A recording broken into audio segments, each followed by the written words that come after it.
Donald Trump के against सारा America समेत पूरा यूरोप रे गोटे बहुत बड़ा आंदोलन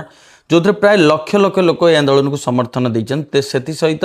जड़े बहुत बड़ सिंगर ब्रूस स्प्रिंगस्टीन ए समर्थन देते कहीं अमेरिकार जो एक तरफा नीति चली डोनाल्ड ट्रम्पर जे निजक किंग बोली भावुं से आंदोलन गोटे नारा चलती नो किंग नो वार ए लोक मानकर विक्षोभ कर मेन उद्देश्य होउची जो कठोर इमिग्रेशन रीति रोचे अमेरिकार माने डोनाल्ड ट्रम्पर ता एगेन्स्ट ईरान सहित युद्ध है ट्रांसजेंडर मानकर जो गोटे मिलूला जो सुविधा सब सेठी कम कर दि जाऊँगी धीरे धीरे बहुत धनी लोक मानकर पावर बढ़ुची से माने जहाँ चाहूँगी से जो करुँचा एगेन्स्ट प्राय लक्ष लक्ष लोक ए जोगदे समर्थन देते डोनाल्ड ट्रम्प के एगेन्स्ट बहुत बड़ नारा यहाँ बर्तमान चली यूरोप समेत पूरा अमेरिका रे चली आपण मतरे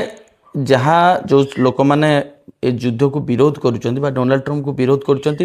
ठीक करुँच ना भूल करुँच मत कमेंट माध्यम निश्चय जनातु।